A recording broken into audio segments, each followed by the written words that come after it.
दर्शकबिन आज हामी यस भिडियोमा चर्चा गर्नेछौँ जेन्जी आन्दोलनको 10 जेन्जीहरूको बारेमा चर्चा गर्नेछौँ। उहाँहरू चाहिँ जेन्जीमा आएर नाम कमाएको र चर्चामा आएको जेन्जी अर्थात् लिडरहरूको बारेमा चर्चा गर्नेछौँ।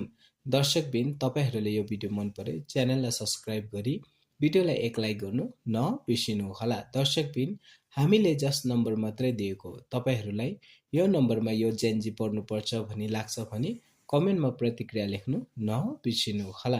दर्शकबिन हाम्रो नम्बर 10 मा पर्नु गएको छ डाक्टर निकोलस भुसाल। दर्शकबिन डाक्टर निकोलस भुसाल चाहिँ एउटा डाक्टर भएर एउटा जेन्जीको लिडरको राम्रो भूमिका निभाउनु भएको थियो। दर्शकबिन निकोलस भुसाल चाहिँ योभन्दा अघि पनि धेरैचोटि आरेस्ट भएको थियो। उहाँ चाहिँ राष्ट्रिय स्वतन्त्र पार्टीको मान्छे हुनुहुन्छ। दर्शकबिन तपाईहरूले निकोलस भुसालको प्रोटेस्टमा काम देख्नुभयो होला अवश्य नै।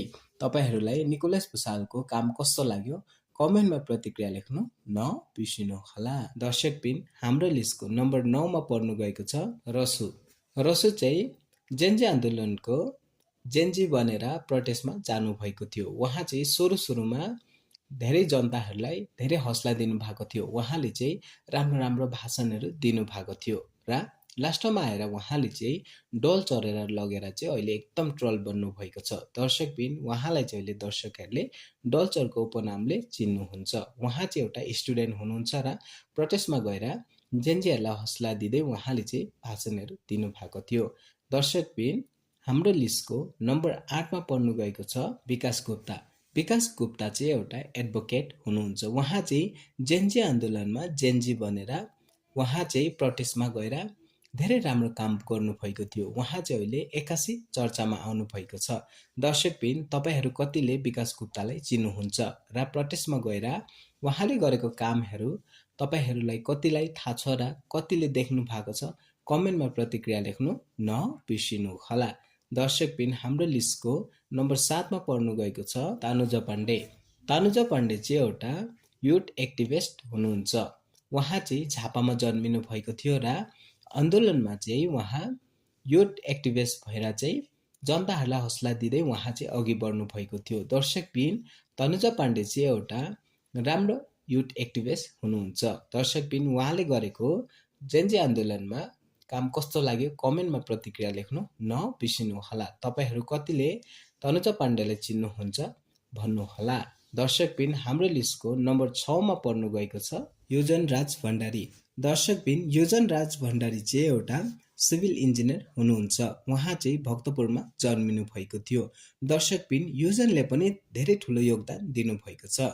जेन्जी आन्दोलनको प्रोटेस्टमा उहाँले पनि धेरै राम्रो काम गर्नुभएको छ।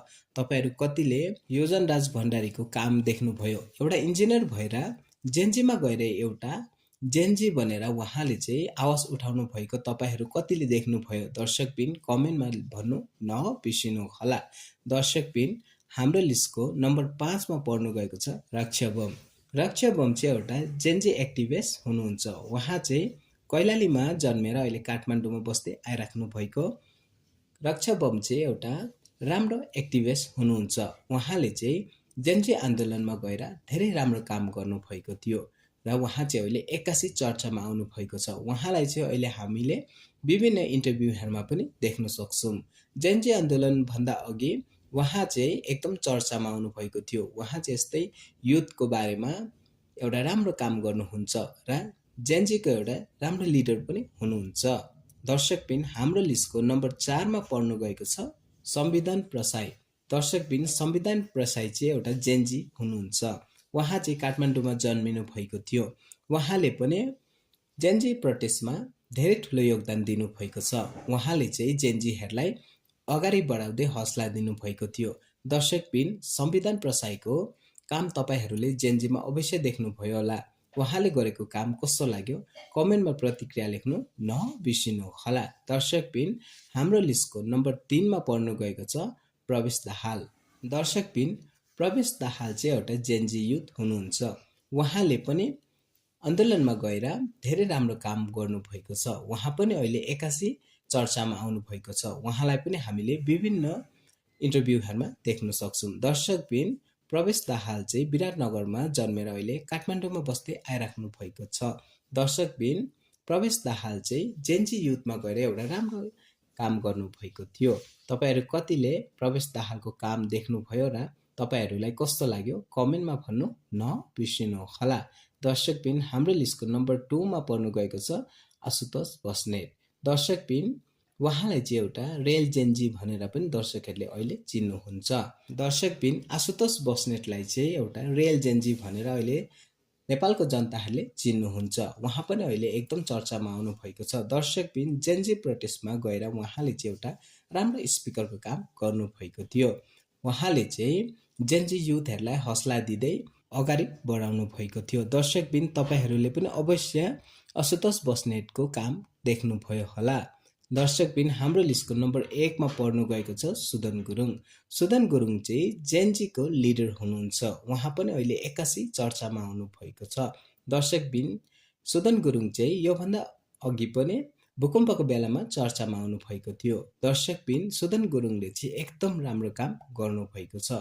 उहाँ चाहिँ एउटा लिडरको भूमिका एकदम राम्रोसँगले निभाउनु भएको छ। तपाईहरू कतिलाई सुदन गुरुङको काम मन पर्यो कमेन्टमा भन्नु नबिर्सिनुहोला। दर्शकबिन यही थियो जेन्जी आन्दोलनको प्रोटेस्टमा चर्चा कमाएको र अहिले एकदमै चर्चामा आउनु भएको 10 जेन्जी र लिडरहरूको बारेमा 6वटा भिडियोस। तपाईहरूलाई यदि यो भिडियो मन परे च्यानललाई सब्स्क्राइब गरी भिडियोलाई एक लाइक गर्नु नबिर्सिनुहोला।